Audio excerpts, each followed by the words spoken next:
Hello my dear students, welcome to my channel. ಎಲ್ಲ ಹೇಗಿದ್ದೀರಾ? Preparation ಚೆನ್ನಾಗಿ ಆಗ್ತಿದೆಯಾ? 2026 ಬೋರ್ಡ್ ಎಕ್ಸಾಮ್ಗೆ ಚೆನ್ನಾಗಿ ಓದ್ತಾ ಇದ್ದೀರಾ ಅಂತ ಅಂದ್ಕೊಂಡಿದ್ದೀನಿ. ಸೊ ಪ್ರಿಪೇರ್ ಆಗಿ, ಜಾಸ್ತಿ ಟೈಮನ್ನು ವೇಸ್ಟ್ ಮಾಡಬೇಡಿ. ಇವತ್ತು ಸೆಕೆಂಡ್ ಮಾಡೆಲ್ ಪೇಪರ್ ನಿಮಗೆ 25-26 ರಿಲೀಸ್ ಮಾಡಿರುವಂಥ ಮಾಡೆಲ್ ಪೇಪರ್ಸಲ್ಲಿ ಸೆಕೆಂಡ್ ಮಾಡೆಲ್ ಪೇಪರಲ್ಲಿ ಇರುವಂಥ MCQ ಕ್ವಶನ್ಸನ್ನು ಇವತ್ತು ಡಿಸ್ಕಸ್ ಮಾಡ್ತಾ ಹೋಗೋಣ. ಓಕೆನಾ? ನಿನ್ನೆ ಮಾಡೆಲ್ ಪೇಪರ್ 1ದು ಆನ್ಸರ್ಸನ್ನು ನಿಮಗೆ ಹೇಳ್ಕೊಟ್ಟಿದೆ. ಇವತ್ತು ಮಾಡೆಲ್ ಪೇಪರ್ 2ದು ಆನ್ಸರ್ಸನ್ನು ಹೇಳ್ಕೊಡ್ತಾ ಹೋಗ್ತೀನಿ. ಒಂದು ಸಲ ರಿವೈಸ್ ಮಾಡ್ಕೊಳ್ಳಿ. ದ ಫಸ್ಟ್ ಕ್ವಶನ್ ಏನಂತ ಹೇಳುತ್ತೆ ಅಂದರೆ, the mixture which show positive deviation from Raoult's law. ನೋಡಿ, ಪಾಸಿಟಿವ್ ಡಿವಿಯೇಷನ್ಗೆ ಮೋಸ್ಟ್ ಆಫ್ ದ ಟೈಮು ನಿಮಗೆ ಹಿಂಟ್ ಕೊಡೋದು ಆಲ್ಕೋಹಾಲ್. ಓಕೆನಾ? ಆಲ್ಕೋಹಾಲ್ ಎಲ್ಲಿದೆಯೋ ಅದು most of the time alcohol ಇರೋದೆಲ್ಲ ನಿಮಗೇನಾಗುತ್ತೆ, ಪಾಸಿಟಿವ್ ಡಿವಿಯೇಷನೇ ಆಗುತ್ತೆ. ಸೊ ಪಾಸಿಟಿವ್ ಡಿವಿಯೇಷನ್ ಕೇಳ್ತಾ ಇದ್ದಾರೆ ಅಂದರೆ ಆಲ್ಕೋಹಾಲ್ ಕಂಟೆಂಟ್ ಎಲ್ಲರೂ ಇದೆಯಾ ಅಂತ ನೋಡಿ. ಸೊ ಆಲ್ಕೋಹಾಲ್ ಇರೋದು ಪಾಸಿಟಿವ್ ಡಿವಿಯೇಷನ್ ಆಗೇ ಆಗುತ್ತೆ. ಆಪ್ಷನ್ ಸಿನಲ್ಲಿ ನಿಮಗೆ ಎಥನಾಲ್ ಅಂತಿದೆ. ಇಟ್ಸ್ ಅನ್ ಆಲ್ಕೋಹಾಲ್ ಅಲ್ವಾ, ಹಾಗಾಗಿ ಇದು ಪಾಸಿಟಿವ್ ಡಿವಿಯೇಷನ್ ಆಗ್ತದೆ. ಸಣ್ಣ ಹಿಂಟ್ ಇದು, ನೋಡ್ಕೊಳ್ಳಿ. ಇನ್ನು second question, a cell that converts energy of combustion of fuel like hydrogen and methane directly into electrical energy. ಅಂದರೆ ಫ್ಯೂಯಲ್ ಸೆಲ್ ಅಲ್ಲೇ ಹೇಳುತ್ತೆ ನೋಡಿ, ಫ್ಯೂಯಲ್ನ ಕಂಬರ್ಷನ್ ಮಾಡಿದಾಗ ರಿಲೀಸ್ ಆಗೋ ಎನರ್ಜಿನ ಎಲೆಕ್ಟ್ರಿಕಲ್ ಎನರ್ಜಿಯಾಗಿ ಕನ್ವರ್ಟ್ ಮಾಡಬೇಕು. ಸೊ ಯೂಶಲಿ ಯಾವುದದು ಫ್ಯೂಯಲ್ ಸೆಲ್. ಓಕೆನಾ? ಇನ್ನು the common name of ethane dioic acid is the oxalic acid. Ethane dioic acid ಬೇಕಾದ್ರೆ ಫಾರ್ಮುಲಾ ಕೇಳ್ಬೋದು. ದಟ್ ಈಸ್ COOH ಅಂತ ಬರಿತೀವಿ. 2 ಕಾರ್ಬನ್ಸ್ ಇದೆ ಅಲ್ವಾ, 2 ಕಾರ್ಬನ್ ಇರೋದ್ರಿಂದ ಈತ್ ಅಂತ ಬರಿತೀವಿ. ಸಿಂಗಲ್ ಬಾಂಡ್ ಇದೆ ANE, ಮತ್ತು 2 ಆ್ಯಸಿಡ್ ಗ್ರೂಪ್ ಇರೋದ್ರಿಂದ ಡೈ. ಕಾರ್ಬಾಕ್ಸಿಲಿಕ್ ಆ್ಯಸಿಡ್ಗೆ ವರ್ಡ್ ಏನು ಯೂಸ್ ಮಾಡ್ತೀವಿ, ಓಯಿಕ್ ಆ್ಯಸಿಡ್. ಸೊ ಇದು IUPAC name, ethane dioic acid. ಇದ್ರದ್ದು ಟ್ರಿವಿಯಲ್ ನೇಮ್ ಏನಾಗುತ್ತೆ, ಕಾಮನ್ ನೇಮ್ ಏನಾಗುತ್ತೆ, ಆಕ್ಸಾಲಿಕ್ ಆ್ಯಸಿಡ್ ಆಗುತ್ತೆ. ಯಾಕಂದರೆ ಎಲ್ಲ ಗೊತ್ತಿರಲಿ, ಆಕ್ಸಾಲಿಕ್ ಆ್ಯಸಿಡ್, ಈಥೇನ್ ಡೈಓಯಿಕ್ ಮತ್ತು ಫಾರ್ಮುಲಾ. ಯಾಕಂದರೆ ನೆಕ್ಸ್ಟ್ ಇದೇ ಕೇಳಬೇಕು ಅಂತೇನಿಲ್ಲ, ಫಾರ್ಮುಲಾ ಕೇಳ್ಬೋದು. ಈಗ ಇಲ್ಲಿ ಈಥೇನ್ ಡೈಓಯಿಕ್ ಆ್ಯಸಿಡ್ ಅಂತ ಕೊಟ್ಟಿದ್ದಾರೆ, ನೆಕ್ಸ್ಟ್ ಫಾರ್ಮುಲಾ ಕೊಟ್ಟು ನೇಮ್ ಕೇಳ್ಬೋದು, ಗೊತ್ತಿರಲಿ ಅಂತ. ಓಕೆನಾ? ಇನ್ನು fourth one, aldehyde which do not respond to Fehling test ಅಂತ ಕೇಳ್ತಾ ಇದ್ದಾರೆ. ಯೂಶಲಿ ಇದು ಚೆನ್ನಾಗಿ ನೆನ್ಪಿಟ್ಕೊಳ್ಳಿ, ಭಾಳ ಇಂಪಾರ್ಟೆಂಟ್ ಕ್ವಶನ್ ಇದು. ಟಾಲನ್ಸ್ ಇದೆಯಲ್ಲ, ಟಾಲನ್ಸ್ ರಿಯೇಜೆಂಟ್ ಜೊತೆಗೆ 2 ಥರ ಆಲ್ಡಿಹೈಡು ರಿಯಾಕ್ಟ್ ಆಗುತ್ತೆ. ಆಲಿಫ್ಯಾಟಿಕ್ ಆಲ್ಡಿಹೈಡ್ಸು ಮತ್ತು ಆರೋಮ್ಯಾಟಿಕ್ ಆಲ್ಡಿಹೈಡ್ಸ್ ಎರಡೂ ರಿಯಾಕ್ಟ್ ಆಗುತ್ತೆ. ಕೀಟೋನ್ ರಿಯಾಕ್ಷನ್ ಆಗಲ್ಲ. ಬಟ್ ಫೆಲ್ಲಿಂಗ್ಸಲ್ಲಿ ಏನಾಗುತ್ತೆ ಅಂದರೆ ಆಲಿಫ್ಯಾಟಿಕ್ ಆಲ್ಡಿಹೈಡ್ಸ್ ರಿಯಾಕ್ಟ್ ಆಗ್ತಾರೆ, ಆದರೆ ಆರೋಮ್ಯಾಟಿಕ್ ಆಲ್ಡಿಹೈಡ್ಸು ಮತ್ತು ಕೀಟೋನ್ಸ್ ಇದು ರಿಯಾಕ್ಟ್ ಆಗಲ್ಲ. ಭಾಳ ಇಂಪಾರ್ಟೆಂಟ್, ಮರಿಬೇಡಿ. ಓಕೆನಾ? ಸೊ ಆರೋಮ್ಯಾಟಿಕ್ ಆಲ್ಡಿಹೈಡ್ಸು ಫೆಲ್ಲಿಂಗ್ ಸೊಲ್ಯೂಷನ್ ಜೊತೆಗೆ ರಿಯಾಕ್ಟ್ ಆಗಲ್ಲ. ಈಗ ನೀವು ಆಪ್ಷನ್ಸಲ್ಲಿ ಯಾವುದು ಆರೋಮ್ಯಾಟಿಕ್ ಆಲ್ಡಿಹೈಡ್ಸ್ ಅಂತ ಹುಡುಕ್ಬೇಕಷ್ಟೇ. ಬೆನ್ಸಾಲ್ಡಿಹೈಡ್ ಈಸಿಯಾಗಿ ಗೊತ್ತಾಗುತ್ತೆ. Benzaldehyde is an aromatic aldehyde, ಅದರಿಂದ ಅದು ಫೆಲ್ಲಿಂಗ್ ಸೊಲ್ಯೂಷನ್ ಜೊತೆಗೆ ರಿಯಾಕ್ಷನ್ ಆಗಲ್ಲ. ಇಂಪಾರ್ಟೆಂಟು, ಕರೆಕ್ಟಾಗಿ ನೋಡ್ಕೊಳ್ಳಿ. ಇನ್ನು fifth question, PK value of phenol, orthocresol and orthonitrophenol. 3 compound ಕೊಟ್ಟಿದ್ದಾರೆ, ಫೀನಾಲು, ಆರ್ಥೋಕ್ರೆಸಾಲ್, ಆರ್ಥೋನೈಟ್ರೋಫಿನಾಲ್. ಅವುಗಳದ್ದು PK ವ್ಯಾಲ್ಯೂಸನ್ನು ಕೊಟ್ಟಿದ್ದಾರೆ. ನೀವೇನು ಮಾಡಬೇಕು, ಅದರ ವ್ಯಾಲ್ಯೂನ ನೋಡಿಕೊಂಡು ಅಸಿಡಿಟಿನ ಅರೇಂಜ್ ಮಾಡಬೇಕು. ಡಿಕ್ರೀಸಿಂಗ್ ಆರ್ಡರ್ ಕೊಟ್ಟಿದ್ದಾರೆ. ಯಾರು ಮೋರ್ ಅಸಿಡಿಕ್ಕು, ಯಾರು ಲೀಸ್ಟ್ ಅಸಿಡಿಕ್ ಅಂತ ಡಿಸೈಡ್ ಮಾಡಬೇಕು. ಅದಕ್ಕೊಂದು ಸಣ್ಣ ಹಿಂಟನ್ನು ಕೊಡ್ತೀನಿ ನಾನು, ಅದು ಗೊತ್ತಿರುತ್ತೆ ಎಲ್ರಿಗೂ ನಿಮಗೆ. ದಟ್ ಈಸ್ ಅಸಿಡಿಟಿ ಅಥವಾ ಅಸಿಡಿಕ್ ಸ್ಟ್ರೆಂತ್ ಏನಾಗಿರುತ್ತೆ ಅಂದರೆ is inversely proportional to PK value. PK value ಜಾಸ್ತಿ ಇದ್ದಷ್ಟು, ಇನ್ವರ್ಸ್ಲಿ ಅಂದ್ರೇನು, PK ವ್ಯಾಲ್ಯೂ ಜಾಸ್ತಿ ಇದ್ದಷ್ಟು ಅಸಿಡಿಕ್ ಸ್ಟ್ರೆಂತ್ ಕಡಿಮೆ. PK ವ್ಯಾಲ್ಯೂ ಕಡಿಮೆ ಆದಷ್ಟು ಅಸಿಡಿಕ್ ಸ್ಟ್ರೆಂತು ಜಾಸ್ತಿ ಅಲ್ವಾ? ಸೊ ಇಲ್ಲಿ ಅವ್ರು PK ವ್ಯಾಲ್ಯೂ ಕೊಟ್ಟಿದ್ದಾರೆ. ಫಸ್ಟು ನಾವು ಸ್ಟ್ರಾಂಗ್ ಆ್ಯಸಿಡ್ ಹುಡ್ಕೋಣ. ಆ್ಯಸಿಡ್ ಸ್ಟ್ರಾಂಗ್ ಆಗಬೇಕು ಅಂತ ಹೇಳಿದ್ರೆ PK ವ್ಯಾಲ್ಯೂ ಏನಾಗಿರಬೇಕು, PK ವ್ಯಾಲ್ಯೂ ಏನಾಗಿರಬೇಕಪ್ಪ, ಕಡಿಮೆ ಇರಬೇಕಲ್ವಾ? ಈ ಮೂರಲ್ಲಿ ಯಾವುದು ವ್ಯಾಲ್ಯೂ ಕಡಿಮೆ ಇದೆ ನೋಡೋಣ. 10, 10.2, 7. ಇದು ತುಂಬ ಕಡಿಮೆ ಇದೆ, ಅಂದರೆ ಇದು ಸ್ಟ್ರಾಂಗ್ ಆ್ಯಸಿಡ್ ಆಗುತ್ತೆ. 7 ಇರೋದು ಸ್ಟ್ರಾಂಗ್ ಆ್ಯಸಿಡ್ ಆಗುತ್ತೆ. ಹಾಗಾದರೆ ತುಂಬ ವ್ಯಾಲ್ಯೂ ಜಾಸ್ತಿ ಇರೋದು ಇದು 10.2. ಇದು ತುಂಬ 3 ಕಂಪೇರ್ ಮಾಡಿದ್ರೆ ಜಾಸ್ತಿ ಇದೆ. ವ್ಯಾಲ್ಯೂ ಜಾಸ್ತಿ ಇರೋದು ಏನಾಗುತ್ತೆ, ವೀಕ್ ಆ್ಯಸಿಡ್ ಆಗುತ್ತೆ. ಓಕೆನಾ? ಈಗ 7.2 ಯಾರಿಗಿರೋದು ಅದನ್ನು ನೋಡಿ. 7.2 3 1, 2, 3. So 1, 2, 3 orthonitrophenol is a strong acid. Orthonitrophenol strong acid ಅಂತ ಎಲ್ಲಿದೆ ನಿಮಗೆ? ಆಪ್ಷನ್ ಎನಲ್ಲಿಲ್ಲ, ಬಿನಲ್ಲೂ ಇಲ್ಲ, ಸಿನಲ್ಲಿದೆ, ಡಿನಲ್ಲಿದೆ. ಸೊ ಅದರಿಂದ A ಮತ್ತು B ಹೊಡೆದಾಕೋಣ. ನೆಕ್ಸ್ಟ್ ವೀಕ್ ಆ್ಯಸಿಡ್ ಅಂತ ಯಾರನ್ನು ಡಿಸೈಡ್ ಮಾಡಿದ್ವಿ? 10.2 ಸೆಕೆಂಡ್ ವ್ಯಾಲ್ಯೂ. ಈಗ ಸೆಕೆಂಡ್ ವ್ಯಾಲ್ಯೂ ಯಾವುದು ಇಲ್ಲಿ ಯಾರಿಗಿರೋದು? ಆರ್ಥೋಕ್ರೆಸಾಲ್. ಅಂದರೆ ಆರ್ಥೋಕ್ರೆಸಾಲ್ ಏನಾಗಬೇಕು, ತುಂಬ ವೀಕ್ ಆ್ಯಸಿಡ್ ಆಗಬೇಕು, ಅಂದರೆ ಲಾಸ್ಟಿಗೆ ಬರಬೇಕು. ಸಿಗೆ ಹೋದರೆ ಆರ್ಥೋಕ್ರೆಸಾಲ್ ಮಿಡಲಲ್ಲಿದೆ, ಡಿನಲ್ಲಿ ಆರ್ಥೋಕ್ರೆಸಾಲ್ ಲಾಸ್ಟಿಗಿದೆ. ಅದರಿಂದ ಕರೆಕ್ಟ್ ಆನ್ಸರ್ ಯಾವುದಪ್ಪ? Option D. ಓಕೆ. ಅಕಸ್ಮಾತ್ ನಿಮಗೆ ಪಿ ಕೆ ಎ ಕೊಡೋ ಬದಲು, ಇದಕ್ಕೆ ಆನ್ಸರ್ ಗೊತ್ತಾಯ್ತಲ್ವಾ, ಪಿ ಕೆ ಎ ಕೊಡೋ ಬದಲು ಕೆ ಎ ವ್ಯಾಲ್ಯೂ ಕೊಟ್ಟರು ಅಂತ ಅಂದ್ಕೊಳ್ಳಿ. ಬಟ್ ಕೆ ಎ ವ್ಯಾಲ್ಯೂ ಕೊಟ್ಟರೆ ಅಸಿಡಿಕ್ ಸ್ಟ್ರೆಂತ್ ಏನಾಗಿರುತ್ತೆ, ಡೈರೆಕ್ಟ್ಲಿ ಪ್ರಪೋರ್ಷನಲ್ ಆಗಿರುತ್ತೆ. ಹುಷಾರಾಗಿರಿ, ಅಸಿಡಿಕ್ ಸ್ಟ್ರೆಂತು ಕೆ ಎ ವ್ಯಾಲ್ಯೂಗೆ ಡೈರೆಕ್ಟ್ಲಿ ಪ್ರಪೋರ್ಷನಲ್ಲು, ಪಿ ಕೆ ಎಗೆ ಇನ್ವರ್ಸ್ಲಿ ಪ್ರಪೋರ್ಷನಲ್ಲು. ಆಮೇಲೆ ಅವರು ಕೆ ಎ ವ್ಯಾಲ್ಯೂ ಕೊಟ್ಟಾಗ ಮತ್ತೆ ಇದೇ ಫಾರ್ಮುಲಾ ಅಪ್ಲೈ ಮಾಡಿಬಿಟ್ಟಿರ. ಓಕೆನಾ. 6th one, a student took 2 glasses of pure water from water filter. 2 glass water ತೊಗೊಂಡಿದ್ದಾನೆ. He cools a glass A in a fridge. ಅಂದರೆ ಒಂದು ಎ ಅನ್ನೋ ಗ್ಲಾಸನ್ನು ಫ್ರಿಡ್ಜಲ್ಲಿ ಇಟ್ಟಿದ್ದಾನೆ. ಓಕೆ, ಅದು ಚೆನ್ನಾಗಿ ನೆನ್ಪಿಟ್ಕೊಳ್ಳಿ. ಆ್ಯಂಡ್ ಬಿ ಅನ್ನೋ ಗ್ಲಾಸನ್ನು ವಾರ್ಮ್ ಮಾಡ್ತಾ ಇದ್ದಾನೆ, ಬಿಸಿ ಮಾಡ್ತಾ ಇದ್ದಾನೆ ಸ್ಟವ್ ಮೇಲೆ. ಹಾಗಿದ್ರೆ comparing the solubility of oxygen water in glass A and glass B, he state that glass A contains, ಅಂದರೆ ಗ್ಲಾಸ್ ಎನಲ್ಲಿ ಆಕ್ಸಿಜನ್ ಕಂಟೆಂಟ್ ಜಾಸ್ತಿ ಇರುತ್ತಾ ಕಡಿಮೆ ಇರುತ್ತಾ ಅಂತ ಹೇಳಬೇಕು. ಫಾರ್ ಎಕ್ಸಾಂಪಲ್, ಈಗ ಗ್ಲಾಸ್ ಏನು ಮಾಡ್ತಾ ಇದ್ದಾನೆ, ಅವನು ಕೂಲ್ ಮಾಡ್ತಾ ಇದ್ದಾನೆ, ಟೆಂಪ್ರೇಚರ್ ಕಡಿಮೆ ಆಗ್ತದೆ. ಟೆಂಪ್ರೇಚರ್ ಕಡಿಮೆ ಆಗ್ತಿದ್ರೆ ಸಾಲ್ಯುಬಿಲಿಟಿ ಏನಾಗುತ್ತೆ, ಆಕ್ಸಿಜನ್ದು ಜಾಸ್ತಿ ಆಗುತ್ತೆ ಅಲ್ವಾ. ಬೀನ್ ಏನು ಮಾಡ್ತಾ ಇದ್ದಾನೆ, ಅವನು ಹೀಟ್ ಮಾಡ್ತಾ ಇದ್ದಾನೆ, ಅಂದರೆ ಆವಾಗ ಗ್ಯಾಸ್ ಏನಾಗುತ್ತೆ, ಎಸ್ಕೇಪ್ ಆಗುತ್ತೆ, ಡಿಸಾಲ್ವ್ ಆಗಲ್ಲ, ಎಸ್ಕೇಪ್ ಆಗುತ್ತೆ. ಅಂದರೆ ಗ್ಲಾಸ್ ಬಿನಲ್ಲಿ ಆಕ್ಸಿಜನ್ ಕಂಟೆಂಟ್ ಕಡಿಮೆ ಇದೆ, ಗ್ಲಾಸ್ ಎನಲ್ಲಿ ಆಕ್ಸಿಜನ್ ಕಂಟೆಂಟ್ ಜಾಸ್ತಿ ಇದೆ ಕೂಲ್ ಮಾಡ್ತಿರೋದ್ರಿಂದ. ಸೊ ಕಂಪೇರ್ ಟು ಗ್ಲಾಸ್ ಎನಲ್ಲಿ contains more oxygen than glass B. So ಎನಲ್ಲಿ ಬಿಗಿಂತ ಆಕ್ಸಿಜನ್ ಕಂಟೆಂಟ್ ಜಾಸ್ತಿ ಇರುತ್ತೆ, ಯಾಕೆಂದರೆ ಏನ ಕೂಲ್ ಮಾಡ್ತಾ ಇದ್ದಾನೋ ಅವನು. ಕೂಲ್ ಮಾಡಿದಷ್ಟು ಓಟು ಕಂಟೆಂಟು ಜಾಸ್ತಿ ಡಿಸಾಲ್ವ್ ಆಗುತ್ತೆ ನೀರಲ್ಲಿ.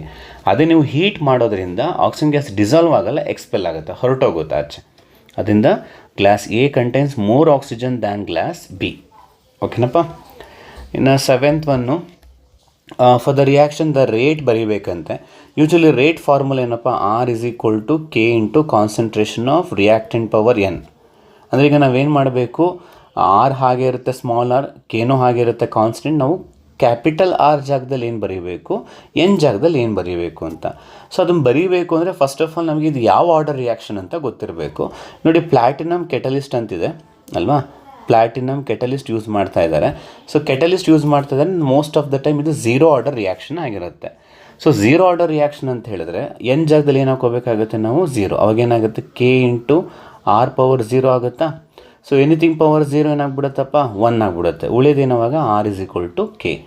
ಸೊ ಅದರಿಂದ ರೇಟ್ ಈಸ್ ಈಕ್ವಲ್ ಟು ಏನಾಗುತ್ತೆ, ಕೆ. ಅಕಸ್ಮಾತ್ ಇದು ಫಸ್ಟ್ ಆರ್ಡರ್ ಆಗಿದ್ರೆ ಏನಂತ ಬರೀತಾರೆ, ಈಗ ಆನ್ಸರ್ ಗೊತ್ತಾಯಿತು, rate is equal to K ಅಂತ. ಅಕಸ್ಮಾತ್ ಇದು ಫಸ್ಟ್ ಆರ್ಡರ್ ಆಗಿದ್ರೆ ಏನಂತ ಬರೀಬೇಕಿತ್ತು, R is equal to K into NH3 power 1. Reactant NH3 ತಾನೇ, ಆರ್ಡರ್ 1. ಸೆಕೆಂಡ್ ಆರ್ಡರ್ ಆದರೆ 2, ಹಿಂಗೆ ಬರೆಯೋದು. ಬಟ್ ಇದು 0 ಆರ್ಡರ್ ಆಗಿರೋದ್ರಿಂದ NH3 ಪವರ್ 0 ಆಗುತ್ತೆ. So R is equal to K ಆಗುತ್ತೆ. ಓಕೆ. ಇನ್ನು 8th one, match the following. First one match ಮಾಡೋಣ ಬಯೋಮಾಲಿಕ್ಯೂಲ್ಸಿಂದ. ಫಾಸ್ಫೋಡೈಎಸ್ಟರ್ ಲಿಂಕೇಜು ಯೂಶ್ವಲಿ ಇದು ಯಾವುದಲ್ಲಿ ಬರುತ್ತೆ ನಮಗೆ, ನ್ಯೂಕ್ಲಿಯೋಟೈಡ್ಸ್. ಅಂದರೆ RNA DNA ಫಾರ್ಮ್ ಆಗಬೇಕಾದ್ರೆ ನಿಮಗೆ ಫಾಸ್ಫೋಡೈಎಸ್ಟರ್ ಲಿಂಕೇಜು ನ್ಯೂಕ್ಲಿಯೋಟೈಡ್ಸಲ್ಲಿ ಬರುವಂಥದ್ದು, ಹೌದಲ್ವಾ. ಸೊ ಅವಾಗ ಅದಕ್ಕೆ 1ಗೆ ಆನ್ಸರ್ ಯಾವುದಪ್ಪ, ಬಿ. ಈಗ ಫಸ್ಟು 1ಗೆ ಬಿ ಎಲ್ಲಿ, ಒಂದು ಆನ್ಸರ್ ಗೊತ್ತಾದ ತಕ್ಷಣ ಅದು ಎಲ್ಲಿದೆ ಅಂತ ಅಬ್ಸರ್ವ್ ಮಾಡಿ ಯಾವಾಗಲೂ. ಈಗ ಆಪ್ಷನ್ ಎಗೆ ಹೋದರೆ 1ನಲ್ಲಿ ಸಿ ಇದೆ, ಆಗಲ್ಲ, ಹೊಡೆದಾಕಿ. ಬಿಗೆ ಹೋದರೂ ಕೂಡ 1ನಲ್ಲಿ ಸಿ ಇದೆ, ಅದು ಆಗಲ್ಲ, ಹೊಡೆದಾಕಿ. ಸಿಗೆ ಬಂದರೆ 1ನಲ್ಲಿ ಬಿ ಇದೆ, ಡಿನಲ್ಲೂ 1ನಲ್ಲಿ ಬಿ ಇದೆ. ಸೊ ಹಾಗಾಗಿ ಇವೆರಡರಲ್ಲಿ ಒಂದು ಆನ್ಸರ್ ಆಗಬೇಕು, ಸಿ ಮತ್ತು ಡಿನಲ್ಲಿ. ಈಗ 2 ನೋಡಿ, 2ನಲ್ಲಿ ಸಿ ಇದೆ, ಇಲ್ಲೂ ಕೂಡ 2ನಲ್ಲಿ ಸಿ ಇದೆ, ಅಂದರೆ ಇವೆರಡು ಸೇಮ್ ಇದೆ. ನಾವು ಸೆಕೆಂಡ್ ಆಪ್ಷನ್ ನೋಡೋದೇ ಬೇಡ. ಥರ್ಡ್ ಒನ್ ಮಾತ್ರ ಡಿಫ್ರೆನ್ಸ್ ಇದೆ ನೋಡಿ. ಥರ್ಡ್ ಒನ್ ಇಲ್ಲಿ ಡಿ ಇದೆ, ಇಲ್ಲಿ third one A. Third one check ಮಾಡೋಣ. ಥರ್ಡ್ ಒನ್ ಏನಿದೆ, ಪೆಪ್ಟೈಡ್ ಲಿಂಕೇಜು. ಪೆಪ್ಟೈಡ್ ಲಿಂಕೇಜ್ ಬರೋದು ಯಾವುದಲ್ಲಿ ನಿಮಗೆ, ಅಮೈನೋ ಆ್ಯಸಿಡ್ಸ್. ಪ್ರೋಟೀನ್ ಫಾರ್ಮ್ ಆಗಬೇಕಾದ್ರೆ ಅಮೈನೋ ಆ್ಯಸಿಡ್ಸಲ್ಲಿ ಬರುವಂಥದ್ದು ಯಾವುದು, ಪೆಪ್ಟೈಡ್ ಲಿಂಕೇಜ್, ಹೌದಲ್ವಾ. ಅಂದರೆ 3ಗೆ ಏನಾಗಬೇಕಪ್ಪ, ಎ ಆಗಬೇಕು. ಸೊ 3ಗೆ ಎ ಅಂತಿರೋ ಆಪ್ಷನ್ ಯಾವುದು, ಡಿ. ಇದಾಗಲ್ಲ. ಓಕೆನಾ. ಸೊ ಮ್ಯಾಚ್ ದ ಫಾಲೋವಿಂಗ್ ಕೊಟ್ಟ ಹಿಂಗೆ ಮಾಡಿ. ಫಸ್ಟು ಒಂದು ಯಾವ್ದು ನಿಮ್ಗೆ ಆನ್ಸರ್ ಗೊತ್ತಾಗುತ್ತೋ ಅದನ್ನು ಯಾವ ಆಪ್ಷನಲ್ಲಿ ಇದೆ ಅನ್ನೋದನ್ನ ಚೆಕ್ ಮಾಡ್ಕೊಳ್ಳಿ. ಓಕೆನಾ. ಇನ್ನು 9th one, when an alkyne reacts with component X in CCl4. ನೋಡಿ, ಎಕ್ಸ್ ಇನ್ CCl4 ಈ ಥರ ಎಕ್ಸ್ ಇನ್ CCl4 ಅಂತ ಬರೋ ರಿಯೇಜೆಂಟ್ ಒಂದೇ ಒಂದು ನಿಮಗೆ ಹ್ಯಾಲಾಲ್ಕಿನ್ ಚಾಪ್ಟರ್ ಬರುತ್ತೆ. Brown colour of compound disappears ಮತ್ತು ವಿಸಿನಾಲ್ ಡೈಹ್ಯಾಲೈಡ್ ಬರುತ್ತೆ. ವೆರಿ ಸಿಂಪಲ್, ನೀವು ಇನ್ನೇನು ನೋಡೋದು ಬೇಡ. ಎಕ್ಸ್ ಇನ್ CCl4 ಅಂತ ನಿಮಗೆ ಬರೋದು ಒಂದೇ ಒಂದು ರಿಯೇಜೆಂಟು ಈ ನಮ್ಮ ಸೆಕೆಂಡ್ ಇಯರ್ ಸಿಲೆಬಸ್ಸಲ್ಲಿ, that is bromine in CCl4, ಹೌದಲ್ವಾ. ಅಲ್ಲೇನು ಮಾಡ್ತೀರಾ ನೀವು, ಈ reaction ನೆನಪಿರ್ಬೋದು, CH2 double bond CH2 ಇರುತ್ತೆ, ಅದಕ್ಕೆ ನೀವು ಬ್ರೋಮಿನ್ ಇನ್ CCl4 ಹಾಕಿದಾಗ ಈ Br 2 ಆಟಮ್ ಇದೆ ಅಲ್ವಾ, ಫಸ್ಟ್ ಕಾರ್ಬನ್ನಿಗೆ ಒಂದು Br ಅನ್ನು ಕೊಡ್ತೀರಾ, ಸೆಕೆಂಡ್ ಕಾರ್ಬನ್ನಿಗೆ ಒಂದು Br ಅನ್ನು ಕೊಡ್ತೀರಾ, ಡಬಲ್ ಬಾಂಡ್ನ ಸಿಂಗಲ್ ಬಾಂಡ್ ಮಾಡ್ತೀರಾ, ಹೌದಲ್ವಾ? ಆವಾಗ ನಿಮಗೇನಾಗುತ್ತೆ, ಕಲರು ಡಿಸಪಿಯರ್ ಆಗುತ್ತೆ. ಅರ್ಥ ಆಯ್ತಾ? ಈ ರಿಯಾಕ್ಷನ್ ಮೇಲೆ ಅವರು ಕ್ವಶನನ್ನು ಕೇಳಿರುವಂಥದ್ದು. ಓಕೆನಾ? ಸೊ ಅದರಿಂದ ಇದಕ್ಕೆ ಆನ್ಸರ್ ಯಾವುದಾಗಬೇಕು? ಬ್ರೋಮಿನ್ ಆಗಬೇಕು. ಓಕೆ, ಇದರ ಮಾಡೋಣ. ಸೊ ನೆಕ್ಸ್ಟ್ ಕ್ವಶನ್ ಹೋಗೋಣ. ನೆಕ್ಸ್ಟ್ ಕ್ವಶನಲ್ಲಿ ಪೊಟ್ಯಾಷಿಯಮ್ ಸ್ಟೇಟ್ಮೆಂಟ್ 1 ಕೊಟ್ಟಿದ್ದಾರೆ. Potassium permanganate is a powerful oxidant. ಹೌದು, oxidising agent. KMnO4 is a best oxidising agent. KMnO4 ಮತ್ತು K2Cr2O7. ಅದಕ್ಕೆ ನೀವು D&F ಅಲ್ಲಿ ಅದರದ್ದು ಆಕ್ಸಿಡೈಸಿಂಗ್ ಬಿಹೇವಿಯರನ್ನೇ ತುಂಬ ನೀಟಾಗಿ ಕಲಿತೀರಾ. ಎರಡನೇ statement, KMnO4 oxidises I- to IO3- in acidic solution. ಇದು ತಪ್ಪು. ಆ್ಯಕ್ಚುಲಿ I- ಇರೋದು I2 ಆಗುತ್ತೆ ಯಾವುದರಲ್ಲಿ? ಅಸಿಡಿಕ್ ಮೀಡಿಯಮಲ್ಲಿ. ಓಕೆನಾ? ಬಟ್ ಅದೇ I- IO3- ಆಗುತ್ತೆ ಯಾವುದರಲ್ಲಿ ಅಂದರೆ ಬೇಸಿಕ್ ಅಥವಾ ನ್ಯೂಟ್ರಲ್ ಮೀಡಿಯಮಲ್ಲಿ. ಬೇಸಿಕ್ ಆರ್ ನ್ಯೂಟ್ರಲ್ ಮೀಡಿಯಮಲ್ಲಿ IO3- ಆಗೋದು. ಬಟ್ ಅವರೇನು ಅಸಿಡಿಕ್ ಮೀಡಿಯಮ್ ಅಂತ ಕೊಟ್ಬಿಟ್ರು. ಅದರಿಂದ ಮೊದಲನೇ ಸ್ಟೇಟ್ಮೆಂಟ್ ಸರಿ ಇದೆ, ಎರಡನೇ ಸ್ಟೇಟ್ಮೆಂಟು ತಪ್ಪಿದೆ ಕಣ್ರಪ್ಪ. ಅದರಿಂದ ಕರೆಕ್ಟ್ ಆನ್ಸರ್ ಯಾವುದಾಗುತ್ತೆ ನಿಮಗೆ? Statement 1 is correct, statement 2 is incorrect. Option D. 11th one ನೋಡ್ರಪ್ಪ. ಈ ರಿಯಾಕ್ಷನ್ ನೋಡಿಕೊಂಡು ನಾವು ಮಾಲಿಕ್ಯುಲರ್ ಫಾರ್ಮುಲಾ ಆಫ್ ಅಮೈನ್ ಅಂದರೆ ಇದ್ರದ್ದು ಫಾರ್ಮುಲಾ ಕೊಟ್ಟಿದ್ದಾರೆ, ಪ್ರಾಡಕ್ಟ್ದು ಫಾರ್ಮುಲಾ ಕೊಟ್ಟಿದ್ದಾರೆ, ರಿಯಾಕ್ಟೆಂಟನ್ನು ಗೆಸ್ ಮಾಡಬೇಕಂತ. ಇದು ಭಾಳ ಈಸಿ ನೋಡಿ. ಇಲ್ಲಿ ಲೆಫ್ಟಿಂದ ರೈಟಿಗೆ ಏನು ಚೇಂಜಸ್ ಆಗಿದೆ ಅಂತ ಫಸ್ಟ್ ಇಲ್ಲಿ ನೋಡ್ಕೊಳ್ಳಿ. ರಿಯಾಕ್ಷನಲ್ಲಿ ಇದು ಆಫ್ಮನ್ ಬ್ರೋಮೊಮೈಡ್ ರಿಯಾಕ್ಷನ್ ಅಲ್ವಾ? ಅಮೈನ ಪ್ರಿಪೇರ್ ಮಾಡೋಕ್ಕೆ ಆ ಮೈಡಿಂದ ಯೂಸ್ ಮಾಡುವಂಥ ಮೆಥಡ್ ಆಫ್ಮನ್ ಬ್ರೋಮೊಮೈಡ್. ಈಗ ಲೆಫ್ಟಲ್ಲಿ ಏನಿತ್ತು ನಿಮಗೆ? RCONH2 ಇತ್ತು. ರೈಟಲ್ಲಿ ಏನಾಗಿದೆ? RNH2 ಆಗಿದೆ. ಅಂದರೆ ಇಲ್ಲಿಂದ ಇಲ್ಲಿಗೆ ಏನು ಚೇಂಜಸ್ ಆಗ್ತಿದೆ ನಿಮಗೆ? ಒಂದು CO ರಿಮೂವ್ ಆಗ್ತಾ ಇದೆ, ಅಷ್ಟೇ ತಾನೇ? ಅಂದರೆ ಒಂದು CO ಕಡಿಮೆ ಆಗುತ್ತೆ. ರಿಯಾಕ್ಟೆಂಟಿಂದ ಪ್ರಾಡಕ್ಟ್ಗೆ ಹೋದರೆ CO ಕಡಿಮೆ ಆಗುತ್ತೆ. ಹಾಗಾದರೆ ವಾಪಸ್ಸು ಪ್ರಾಡಕ್ಟಿಂದ ರಿಯಾಕ್ಟೆಂಟಿಗೆ ಬರಬೇಕು ಅಂದರೆ ಏನು ಮಾಡಬೇಕು? CO ಆ್ಯಡ್ ಮಾಡ್ಕೋಬೇಕು.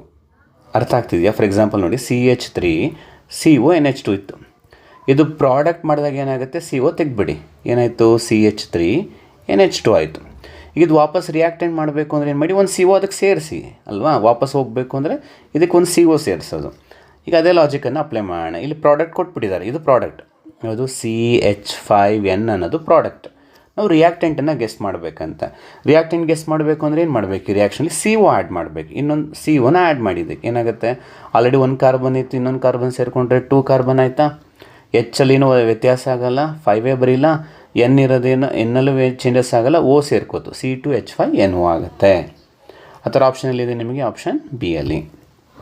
ಸೊ ಆಫ್ಮನ್ ಡಿಗ್ರೇಡೇಷನ್ ರಿಯಾಕ್ಷನ್ನು ತುಂಬ ಇಂಪಾರ್ಟೆಂಟು, ಚೆನ್ನಾಗಿ ನೋಡ್ಕೊಳ್ಳಿ. ನೇಮಿಂಗ್ ರಿಯಾಕ್ಷನ್ಸಲ್ಲೂ ನಾನು ಹೇಳ್ಕೊಟ್ಟಿದ್ದೀನಿ, ಇದನ್ನು ಒಂದು ಸಲ ನೋಡಿ. ಇನ್ನು 12th ಒನ್ನು 2 ಕಾಂಪ್ಲೆಕ್ಸ್ ಕೊಟ್ಟಿದ್ದಾರೆ. ಇದರಲ್ಲಿ ಯಾವುದು ಇನ್ನರ್ ಕಾಂಪ್ಲೆಕ್ಸ್ ಔಟರ್ ಕಾಂಪ್ಲೆಕ್ಸ್ ಅಂತ ಹೇಳಬೇಕಷ್ಟೇ. ಇದನ್ನು ನೀವು ಲಿಗ್ಯಾಂಡ್ ನೋಡ್ಕೊಂಡು ಡಿಸೈಡ್ ಮಾಡಬೇಕು. ಈಗ ಫಸ್ಟ್ ಕಾಂಪೌಂಡಲ್ಲಿ ಲಿಗ್ಯಾಂಡ್ ಯಾವುದಿದೆ? ಸಯನೈಡ್. ಸಯನೈಡ್ ಏನು? It's a strong ligand. ಇದರಲ್ಲಿ ಯಾವುದಿದೆ? ಫ್ಲೂರಿನ್ ಇದೆ. Fluorine is a weak ligand. Strong ligand ಇದೆ ಅಂತ ಹೇಳಿದ್ರೆ ನಿಮಗೆ ಅದು ಇನ್ನರ್ ಕಾಂಪ್ಲೆಕ್ಸ್ ಆಗುತ್ತೆ most of the time. Not 100% ಅಲ್ಲ, ಕೆಲವೊಂದು ಎಕ್ಸೆಪ್ಷನ್ ಇದ್ದಾವೆ. But most of the time strong ligand ಇದೆ ಅಂತ ಹೇಳಿದ್ರೆ ಇನ್ನರ್ ಕಾಂಪ್ಲೆಕ್ಸ್ ಆಗುತ್ತೆ. ವೀಕ್ ಲಿಗ್ಯಾಂಡ್ ಇದೆ ಅಂದರೆ ಅದು ಔಟರ್ ಕಾಂಪ್ಲೆಕ್ಸ್ ಆಗುತ್ತೆ. ಸೊ ಅದರಿಂದ ಮೊದಲನೇದು ಇನ್ನರ್ ಕಾಂಪ್ಲೆಕ್ಸು, ಎರಡನೇದು ಔಟರ್ ಕಾಂಪ್ಲೆಕ್ಸ್ ಆಗಬೇಕು. ಅದರಿಂದ ಕರೆಕ್ಟ್ ಆನ್ಸರ್ ಯಾವುದು? Option A. ಇನ್ನೊಂದು ಡೌಟ್ ಬರ್ಬೋದು, ಸರ್ ನಮಗೆ ಹೆಂಗೆ ಗೊತ್ತಾಗುತ್ತೆ sir cyanide is a strong ligand, fluorine is a weak ligand? ನಿಮಗೆ ಕೋಆರ್ಡಿನೇಷನ್ ಕಾಂಪೌಂಡಲ್ಲಿ ಹೇಳ್ಕೊಟ್ಟಿರ್ತಾರೆ, ಸ್ಪೆಕ್ಟ್ರೋಕೆಮಿಕಲ್ ಸೀರೀಸ್ ಅಂತಿದೆ. ಏನಂತಿದೆ ಅಲ್ಲೋಗಿ ನೋಡಿ, ಸ್ಪೆಕ್ಟ್ರೋಕೆಮಿಕಲ್ ಸೀರೀಸ್. ಆ ಸೀರೀಸ್ ನೋಡಿದ್ರೆ ಗೊತ್ತಾಗುತ್ತೆ ಯಾರು ಸ್ಟ್ರಾಂಗು ಯಾರು ವೀಕ್ ಅಂತ. ಅಲ್ಲಿ ಅರೇಂಜ್ ಮಾಡಿದ್ದಾರೆ, ವೀಕ್ ಲಿಗ್ಯಾಂಡಿಂದ ಸ್ಟ್ರಾಂಗ್ ಲಿಗ್ಯಾಂಡಿಗೆ ಅರೇಂಜ್ಮೆಂಟ್ ಮಾಡಿದ್ದಾರೆ. ಆ ಅರೇಂಜ್ಮೆಂಟನ್ನು ನೀವು ಕಲ್ತ್ಕೋಬೇಕು, ತುಂಬ ಯೂಸ್ ಆಗುತ್ತೆ. ಆ ಅರೇಂಜ್ಮೆಂಟಲ್ಲಿ ನಮ್ಗೆ ಗೊತ್ತಾಗುತ್ತೆ ಯಾರು ಸ್ಟ್ರಾಂಗು ಮತ್ತು ಯಾರು ವೀಕ್ ಅಂಥೇಳಿ. ಓಕೆ, ಇನ್ನು 13ನೇದು triiodomethane was used earlier as an antiseptic. The antiseptic properties are due to ಇದು ಹ್ಯಾಲೋಆಲ್ಕೇನ್ಸ್ದು. ಲಾಸ್ಟಿಗೆ ನಿಮಗೆ ಪಾಲಿ ಹ್ಯಾಲೋಆಲ್ಕೇನ್ಸು ಮತ್ತು ಅದರ ಅಡ್ವಾಂಟೇಜಸ್ ಬರುತ್ತಲ್ಲ ಅಲ್ಲಿ ಬರುತ್ತೆ ಕಣ್ರಪ್ಪ. ಟ್ರೈ ಐಡೋಮೀಥೇನ್ ಅಂದರೆ CH3 ಅಂಥೇಳಿ. ಸೊ ಇದನ್ನು ನಾವು ಹಿಂದೆ ಆ್ಯಂಟಿಸೆಪ್ಟಿಕ್ಕಾಗಿ ತುಂಬ ಯೂಸ್ ಮಾಡ್ತಾಯಿದ್ವಿ. ನಿಮಗೆ ಇಮಿಡಿಯೇಟ್ ಏನೋ ಗಾಯ ಆದರೆ, ರಕ್ತ ಸುರಿತಾ ಇದ್ದರೆ ಈ ಆ್ಯಂಟಿಸೆಪ್ಟಿಕ್ಕಾಗಿ, ಅಂದರೆ ಸೆಪ್ಟಿಕ್ ಆಗಬಾರ್ದು ಅಂತ ಹೇಳಿಬಿಟ್ಟು ಇದನ್ನು ಹಾಕ್ತಾಯಿದ್ರು. ಟಿಂಚರ್ ಆಫ್ ಅಯೋಡಿನ್ ಅಂತ ನೀವು ಕೇಳಿರ್ತೀರ, ಹಾಕ್ತಾಯಿದ್ರು. ಅದು ತುಂಬ ಸ್ಮೆಲ್ ಇರುತ್ತೆ. ಸೊ ಅದಕ್ಕೆ ಆ್ಯಂಟಿಸೆಪ್ಟಿಕ್ ಪ್ರಾಪರ್ಟಿ ಯಾವುದರಿಂದ ಬರುತ್ತೆ? ಹೆಸರಲ್ಲೇ ಹೇಳಿದ್ರು, ಟಿಂಚರ್ ಆಫ್ ಅಯೋಡಿನ್. ಅಂದರೆ ಇದನ್ನು ಯೂಸ್ ಮಾಡಿದಾಗ ಅಯೋಡಿನ್ ಲಿಬ್ರೇಷನ್ ಆಗುತ್ತೆ. ಆ ಅಯೋಡಿನ್ ಏನಾಗುತ್ತೆ ನಿಮಗೆ ಆ್ಯಂಟಿಸೆಪ್ಟಿಕ್ ಆಗಿ ಕೆಲಸ ಮಾಡುತ್ತೆ. So liberation of iodine. But ಅದರ ಸ್ಮೆಲ್ಲಿಂದ ಇತ್ತೀಚೆಗೆ ಅದನ್ನು ಅವಾಯ್ಡ್ ಮಾಡ್ತಾರೆ. ಬೇರೆ ಬೇರೆ ಆ್ಯಂಟಿಸೆಪ್ಟಿಕ್ಗಳು ತುಂಬ ಬಂದಿದ್ದಾವೆ. ಬಟ್ ಹಿಂದೆ ನಾವು ಹೆಚ್ಚಾಗಿ ಯೂಸ್ ಮಾಡ್ತಿದ್ದು ಟಿಂಚರ್ ಆಫ್ ಅಯೋಡಿನ್ ಅಂದರೆ ಟ್ರೈಯಾಡೋಮೀಥೇನ್. ಅರ್ಥ ಆಯ್ತಾ? ಇನ್ನು 14th ಡಿ ಬ್ಲಾಕ್ ಎಲಿಮೆಂಟ್ಸಿಂದ electronic configuration of transition element in +3 state is this much. What is the atomic number? ನೋಡಿ +3 ಸ್ಟೇಟ್ ಅಂದರೆ ಅರ್ಥ ಏನು? ಈ ಎಕ್ಸ್ ಅನ್ನೋ ಎಲಿಮೆಂಟು 3 ಎಲೆಕ್ಟ್ರಾನ್ನ ಲಾಸ್ ಮಾಡ್ಕೊಂಡಿದ್ದಾಗ, +3 ಅಂದರೆ ಏನು? 3 ಎಲೆಕ್ಟ್ರಾನ್ ಲಾಸ್ ಆಗಿದ್ದಾಗ ಅದ್ರದ್ದು ಕಾನ್ಫಿಗರೇಷನ್ ಇಷ್ಟಿದೆಯಂತೆ. ಆರ್ಗಾನ್ ಅಂದರೆ ಎಷ್ಟಪ್ಪ? 18. 3d5 ಅಂದರೆ +5. ಓಕೆನಾ? ಬಟ್ 3 ಎಲೆಕ್ಟ್ರಾನ್ ಲಾಸ್ ಆಗಿದೆ. ನಾವು ಅಟಾಮಿಕ್ ನಂಬರ್ ಕಂಡುಹಿಡಿಯಬೇಕು ಅಂದರೆ ಲಾಸ್ ಆಗಿರೋ ಎಲೆಕ್ಟ್ರಾನ್ನ ಬಿಡಬಾರ್ದು, ಅದನ್ನು ಸೇರಿಸ್ಕೋಬೇಕು. ಸೊ +3 ಅದನ್ನು ಆ್ಯಡ್ ಮಾಡಿ. 18 + 5 ಎಷ್ಟಾಗುತ್ತೆ? 23. 23 + 3 ಎಷ್ಟಾಗುತ್ತೆ? 26. ಸೊ ಅದರಿಂದ ಅಟಾಮಿಕ್ ನಂಬರ್ ಎಷ್ಟಾಗುತ್ತೆ? 26. ಓಕೆನಾ? ಇನ್ನು last question, acetylation of salicylic acid produces a compound which has anti-inflammatory and antipyretic property. The compound is very simple. Salicylic ಆ್ಯಸಿಡ್ನ ಅಸಿಟೈಲೇಷನ್ ಮಾಡೋದು ಒಂದೇ ಕಾಂಪೌಂಡಿಗೆ ಒಂದೇ ರಿಯಾಕ್ಷನ್ ಇರೋದು, that is preparation of aspirin. ಅದು 2 ಮಾರ್ಕು ಕೇಳುವಂಥ ಚಾನ್ಸಸ್ ಇರುತ್ತೆ. ನಾನು ಬರೆದು ತೋರಿಸ್ತೀನಿ ಇಲ್ಲಿ. ಸೊ ಸ್ಯಾಲಿಸಿಲಿಕ್ ಆ್ಯಸಿಡ್ ಅಂದರೆ 2 ಮಾರ್ಕ್ಸಿಗೆ ಕೇಳಿದ್ರೆ ಗೊತ್ತಿರಲಿ ಅಂತ ಅಷ್ಟೇ, ಇನ್ನೇನಿಲ್ಲ. ಸ್ಯಾಲಿಸಿಲಿಕ್ ಆ್ಯಸಿಡ್ ಫಾರ್ಮುಲಾ ಏನಪ್ಪ? OH ಇದಕ್ಕೆ ಅಸಿಟಿಕ್ ಆ್ಯನೈಡೈಡ್ ಹಾಕೋಣ. CH3CO ಟ್ವೈಸ್ O ಹಾಕ್ತಾರೆ. ಹಾಕಿದಾಗ ಏನಾಗುತ್ತೆ? ರಿಂಗಲ್ಲಿ ಆ COH ಹಾಗೆ ಇರುತ್ತೆ, ಅಲ್ಲೇನು ಚೇಂಜಸ್ ಆಗೋಲ್ಲ. ಓಕೆನಾ? ಆದರೆ ಈ OH ಇದೆಯಲ್ಲ, ಈ OHಲ್ಲಿ ಒಂದು Hನ ತೆಗೆದುಬಿಡೋಣ. ತೆಗೆದ್ಬಿಟ್ಟು ಆ ಪ್ಲೇಸಲ್ಲಿ O ಹಾಗೆ ಇಟ್ಕೊಳ್ಳೋಣ. ಈ CH3CO ಟ್ವೈಸ್ ಇದೆಯಲ್ಲ, ಇದು ಇಲ್ಲಿ ಕಾಣಿಸ್ತಾ ಇದೆಯಾ? ಈ CH3CO ಟ್ವೈಸಲ್ಲಿ ಒಂದು CH3COನ ತೊಗೋತೀನಿ. 2ರಲ್ಲಿ 1 ತೊಗೊಂಡಿದ್ದೀನಿ. ಪಕ್ಕದಲ್ಲಿ ಒಂದು ಆಕ್ಸಿಜನ್ ಇಲ್ಲ, ಅದನ್ನೂ ತೊಗೊಂಡ್ಬಿಡ್ತೀನಿ. ಇಲ್ಲಿಂದ ಒಂದು H ಉಳಿತಲ್ಲ, ಅದನ್ನೂ ತೊಗೊಂಬೋಣ. ಏನಾಯಿತು? CH3COOH ಆಯಿತು. ಹಾಗಾದರೆ ಇಲ್ಲಿ ಉಳಿದಿದ್ದೇನಿನ್ನು? CH3CO ಉಳಿತಲ್ವಾ, ಅದನ್ನ ಇಲ್ಲಿಗೆ ಜಾಯಿನ್ ಮಾಡ್ತೀನಿ, COCH3. ಸೊ ಈ ಕಾಂಪೌಂಡೇ ನಾವು ಆಸ್ಪಿರಿನ್ ಅಂತ ಕರೆಯೋದು. ಈ ಕಾಂಪೌಂಡ್ನ ಆಸ್ಪಿರಿನ್, ಯಾಕೆಂದರೆ 2 ಮಾರ್ಕ್ಸಿಗೆ ಕೇಳಿದ್ರೆ ಗೊತ್ತಿರಲಿ ಅಂತ ಇದು ಹೇಳ್ಕೊಟ್ಟೆ. ಆಸ್ಪಿರಿನ್ ಇಂಪಾರ್ಟೆಂಟ್ ರಿಯಾಕ್ಷನ್, ಆಸ್ಪಿರಿನ್ ಅಂತ ಕರಿತೀವಿ. ಇಷ್ಟನ್ನು ನೋಡ್ಕೊಳ್ರಪ್ಪ. ಓಕೆನಾ? ಸೊ ಇದಿಷ್ಟು MCQs of the model paper 2. So ನಾನು ಲಾಸ್ಟ್ ಇಯರು ಕೂಡ ನಿಮಗೆ ಒಂದಷ್ಟು MCQsನ ಸಾಲ್ವ್ ಮಾಡಿದ್ದೀನಿ, ಲಾಸ್ಟ್ ಇಯರ್ ಮಾಡಲ್ ಪೇಪರ್ಸ್ದು ಮತ್ತು ಈ ವರ್ಷದ ಮಾಡಲ್ ಪೇಪರ್ಸ್ದು. MCQನ ನೋಡಿಕೊಟ್ರೆ ಒಂದಷ್ಟು ನಿಮ್ಗೆ ಅನುಕೂಲ ಆಗುತ್ತೆ. ಒಂದಷ್ಟು ಕ್ವಶನ್ಸು ಸಿಗ್ಬೋದು ಬೋರ್ಡ್ ಎಕ್ಸಾಮಿಗೆ, ಆದ್ದರಿಂದ ನೆಗ್ಲೆಕ್ಟ್ ಮಾಡಬೇಡಿ, ನೀಟಾಗಿ ನೋಡ್ಕೊಳ್ಳಿ. But fill in the blanks ನೀವು ಮಾಡ್ಕೋತೀರಾ ಅಂತ ಅಂದ್ಕೊಂಡಿದ್ದೀನಿ. But fill in the blanks ಕೂಡ ಬೇಕು ಸರ್, ಎಕ್ಸ್ಪ್ಲೈನ್ ಮಾಡಿ ಅಂತ ಹೇಳಿದ್ರೆ ಬೇಕಾದ್ರೆ ನೆಕ್ಸ್ಟ್ ವೀಡಿಯೋದಲ್ಲಿ 3 ಮಾಡಲ್ ಪೇಪರ್ದು ಫಿಲ್ ಇನ್ ದ ಬ್ಲ್ಯಾಂಕ್ಸನ್ನು ನಾನು ಕೂಡ ಹೇಳ್ಕೊಡ್ತೀನಿ. ಬಟ್ ಅದಕ್ಕಿಂತ ಮುಂಚೆ ಮಾಡಲ್ ಪೇಪರ್ 3ದು MCQನ ಕಂಪ್ಲೀಟ್ ಮಾಡ್ತೀನಿ. ಅಲ್ಲಿ ತನಕ ಇದನ್ನು ನೋಡ್ಕೊಳ್ಳಿ, ಚೆನ್ನಾಗಿ ಪ್ರಾಕ್ಟೀಸ್ ಮಾಡಿ. ಟಿಲ್ ದೆನ್ ಟೇಕ್ ಕೇರ್, ಬಾಯ್.